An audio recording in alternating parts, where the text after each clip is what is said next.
नमस्कार class 10th बच्चों, आपका एग्ज़ाम हो गया है। 20 तारीख का दिया है बच्चों ने। और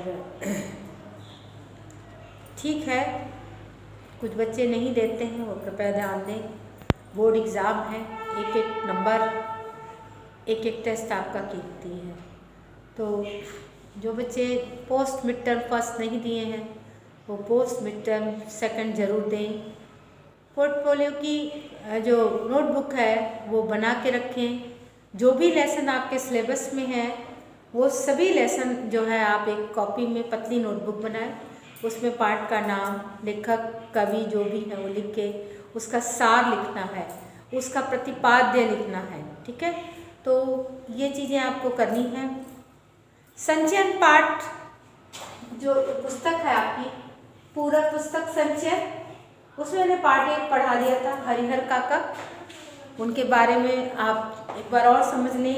इस पुस्तक के तीनों लेसन आपके आएंगे, इसमें कोई भी कटिंग नहीं है कि ये वाला लेसन नहीं आएगा, ऐसा आएगा, ऐसा कुछ भी नहीं है। तो मैं आज आपको पाठ पढ़ा रही हूँ, पाठ 2, सपनों के से दिन। सपने की तरह वो दिन थे। कौन कह रहा है ये कह रहे हैं लेखक गुरदयाल सिंह। लेखक का नाम है गुरदयाल सिंह।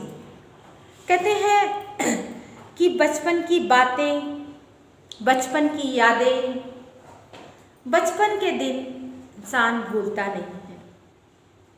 बहुत सी कहानियाँ हमने सुनी थी कि पंचतंत्र की कहानियाँ हमने सुनी हैं, और कुछ कहानियाँ हमने अपनी दादा दादी से भी सुनी है, अपने बड़ों से सुनी है, अपनी मम्मी से सुनी है, अपनी नानी से सुनी है, जो हमें अभी भी मेरे मन मस्तिष्क में रहती हैं।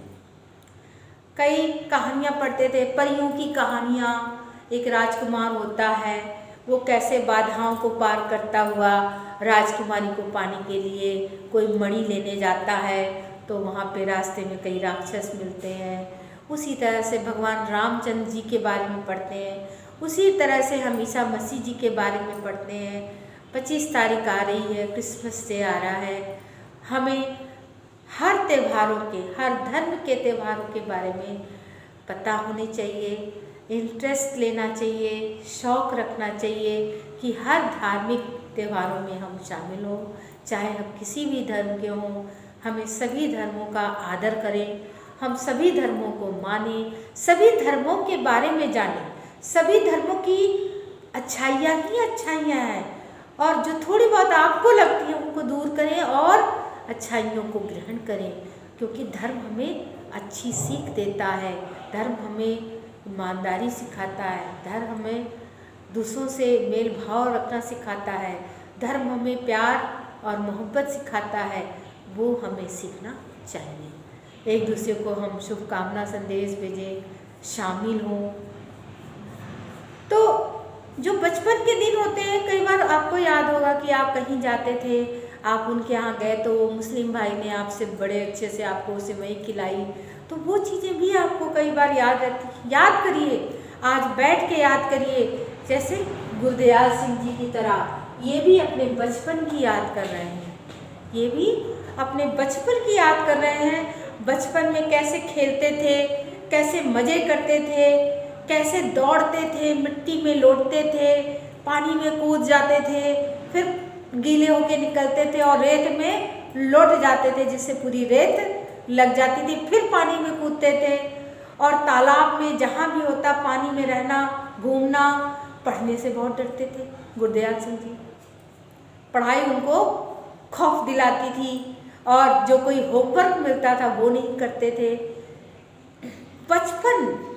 बचपन में हम वो काम करते हैं जो हमें अच्छा लगता है, जो हमारे दिल के करीब होता है, और कुछ चीज़ें हमें बहुत याद रहती हैं, समझ में जो मन मस्तिष्क में एकदम बैठ जाती हैं। वही बातें गुरदयाल सिंह जी कह रहे हैं कि वो बचपन में क्या क्या करते थे। तो सपनों के से दिन पाठ बहुत बड़ा है, संचयन पुस्तक में पाठ 2 आप देख लें। मैं सार पढ़ा रही हूँ आपको और समझाने का प्रयास करूँगी।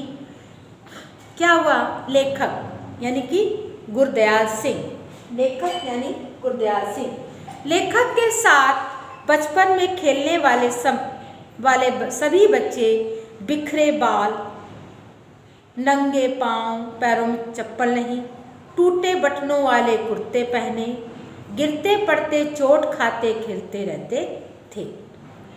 कभी गिरते, कभी उठते, कभी भागते तो क्या चोट लग जाती थी, जबरदस्त चोट लग जाती थी।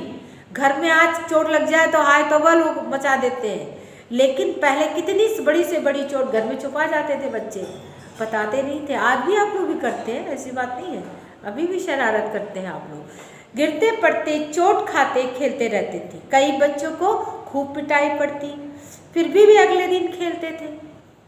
घर में डांट पड़ती, क्यों जाता है वहाँ पे, दरगस्ती करता है, और मार भी पड़ती थी। पहले की मार होती थी बच्चों, चाहे वो पिता की हो, चाहे वो घर के बड़ों की हो, चाहे वो आपके गुरुओं की हो। आजकल की नहीं कि हल्का सा मार दिया और उसमें भी घर वाले भी आ जाते हैं, और घर में अगर किसी ने मार दिया चाचा ताऊ ने तो सब खड़े हो जाएंगे लेके डंडा, क्यों मार दिया मेरे बच्चे को। ऐसा नहीं है। इससे क्या होता है, बच्चे मजबूत बनते हैं, बच्चे गिरते हैं, पड़ते हैं, मिट्टी में खेलते हैं, धूल में खेलते हैं, उससे क्या होता है, स्टेमिना बढ़ती है उनकी, है ना। आजकल के बच्चे थोड़ा सा भी हवा चली नहीं कि सर्दी हो गई, क्यों, क्योंकि उनकी स्टेमिना कमज़ोर है। सब बच्चों की बात नहीं हो रही है, अभी भी बच्चे बहुत मस्त मलंद रहते हैं, सुबह उठते हैं, खेलते हैं, दौड़ते हैं, भागते हैं। तो ऐसा नहीं है, सबकी बात नहीं हो रही है, कुछ की बात हो रही है। लेखक के मोहल्ले में सभी बच्चे दिन भर खेला करते थे। वे स्कूल जाने के नाम से भी घबराते थे। यही नहीं, उनके घर वाले भी उन्हें पढ़ाना जरूरी नहीं समझते थे। माँ बाप भी नहीं चाहते थे कि बच्चा पढ़े, वो भी अगर खेलने खाने की उम्र है, खेलने दो इनको, मस्त रहने दो इनको, थोड़ा काम कर लेंगे, कौन सा उनको ज़्यादा पढ़ना है। लेखक अपने स्कूल के दिनों में चपरासी से आंख बचाकर फूल तोड़ते, छुट्टियों में माँ के साथ ननिहाल चले जाते, ननिहाल मतलब नाना नानी के घर, दूध दही खाते, तालाब में नहाते, तैरते, फिर रेत पर लेटते, वही जो मैंने आपको बताया था। छुट्टियां खत्म होने पर, काम समाप्त होने पर मार का डर सताता था। कुछ लड़के आपस में खूब मारपीट करते थे। लड़के पीटी सर से डरा करते थे। हेडमास्टर शर्मा जी कभी डराते धमकाते नहीं थे, वे अंग्रेजी पढ़ाते थे। उनकी डांट या चपत बच्चों को बुरी नहीं लगती थी। लड़कों को पीटी तथा स्काउट अभ्यास के बीच मिलती शाबाशी बहुत अच्छी लगती थी, क्योंकि पीटी मास्टर उन्हें हमेशा बहुत सख्ती से पेश आते थे, उनके साथ हमेशा डांटते रहते थे। लेकिन जब वो बच्चे ड्रिल करते, परेड करते, और जब बच्चे अच्छा करते और वो शाबाश कहते, तो उनको लगता जैसे किसी ने उनको तमगा दे दिया हो, उनको मेडल मिल गया हो। इस तरह से वो खुश होते थे, क्योंकि इस तरह का टीचर, इस तरह का अध्यापक मुस्कुराता नहीं था, कभी किसी को शाबाशी नहीं देता था, हर समय उन्हें डांटता था। ऐसा टीचर जब कुछ कह देता, शाबाशी दे देता, अच्छा कह देता, तो उनको बड़ा अच्छा लगता। हेडमास्टर साहब अमीर लड़के की पुरानी किताबें लेखक को दे देते थे। लड़के की पुरानी किताबें लेखक को दे देते थे। कॉपी होल्डर पर भी 2 रुपये साल के लग जाते थे। कॉपी है, होल्डर मतलब पेन है ना, इंक लेना, ये लेना, तो इसमें पैसे लग जाते थे। 1 रुपया उस समय बड़ा माना जाता था। तो हेडमास्टर जी हमेशा सहायता करते थे। खाते पीते परिवारों के बच्चे ही उन दिनों पढ़ते थे। लेखक को किताब कापियों की गंध अच्छी नहीं लगती थी। मास्टर प्रीतम चंद का परेड करवाना लेखक को अच्छा लगता था। उनकी शक्ति से तो डरता था, लेकिन जो उस तरह से वो परेड करवाते थे, लेफ्ट राइट और आगे बढ़, पीछे बढ़, पीछे मुड़, तो इस तरह से जो भी वो बोलते, जिस तरह से वो करवाते थे, बड़े बड़े बूट पहनते थे।